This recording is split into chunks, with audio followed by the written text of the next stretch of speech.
Hello, good evening. Today we are going to talk on a very interesting topic, good food and good relations. Maybe when I talk about this topic it may sound like I am talking about life lessons and all. Yeah, partly correct, but here we are trying to go through a very interesting thing that we see every day, but we don't know how it works. For example, today we are going to talk about the story of good food and good relations, and I call it the Teflon story. Teflon.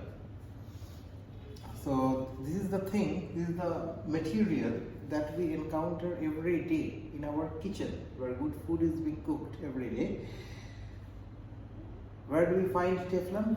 We find Teflon in non-stick pans, non-stick cooking utensils and all. So have we ever tried to think what makes Teflon non-sticky? What is non-sticky about Teflon? Why doesn't any matter stick to Teflon? So for that, I am going to get into the science of the matter a bit.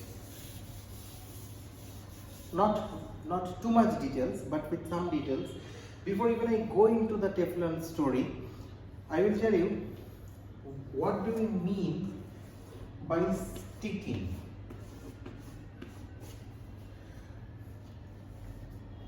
When does two material stick with each other? We know that from our fundamental school science, we know that matter is made up of small molecules. Matter can be divided into molecules and atoms, and when the molecules of different matter, if experience of force between them, there is an adhesion between them, it is then that two materials stick to each other.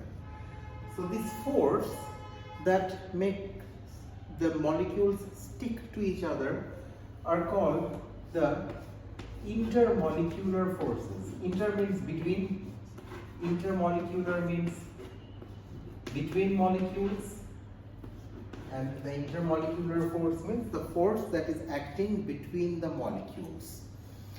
So these intermolecular forces actually make two different materials stick together. So with this background, we will start understanding why is Teflon non-sticky. So for that, we will just go into Teflon a bit and see what is Teflon actually. What is it made of? Teflon is actually, if I see the atomic structure of Teflon, it looks something like this. These are carbon atoms. They are strung to each other, and on each carbon atom there are atoms of fluorine attached. Fluorine, the material that we sometimes encounter in our toothpastes that whiten our teeth, fluorine. So this is what actually Teflon looks like. There's a backbone of carbon, and on both sides of the carbon of each atom there are fluorine atoms attached. So this is the structure of Teflon. Now what are the sticks that I have drawn?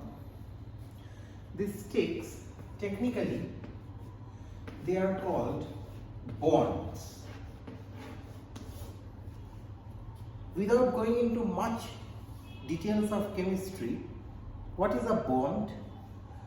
A bond is, as simply we can put it like, it's like a barter system. When we go to the market, we pick some vegetables from the store, we pay the seller some money. I give him money, he gives me vegetables. It's a give and take policy. That's a bond. Similarly, here, carbon requires one electron. It is short of one electron in its atomic structure. And fluorine is surplus of one electron. So fluorine gives carbon one electron and carbon needs it. So carbon requires an electron, fluorine has an electron, a demand and supply relationship. And this relationship makes up what we call a bond. Now, the size of, since there is always, the give and take policy is already well established, also the size of carbon and fluorine atoms are very compatible with each other. This compatibility is required. If I go to a market, supermarket, and I want the broccoli, I ask the storekeeper, I want to buy that broccoli. The storekeeper tells me, oh, one broccoli will cost you 1,000 rupees. And I say, no, what? I cannot afford a broccoli with 1,000 rupees. So we have become incompatible. I need a broccoli, he has a broccoli, he needs the money, I have the money, but not so much money that I can afford. So there is an incompatibility issue. Carbon and fluorine does not have that incompatibility issue. Their sizes are compatible. Carbon requires an electron, fluorine has an electron to give, so the give and take policy is already established.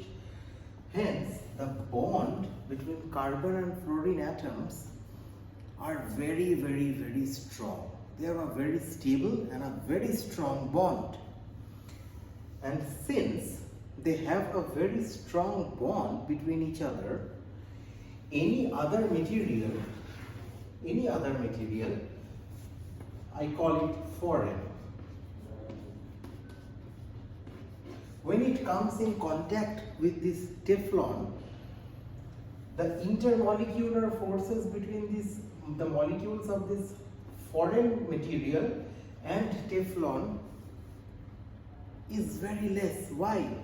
Because carbon and fluorine are very, very involved with each other. They are very happy with each other. They are very stable with each other.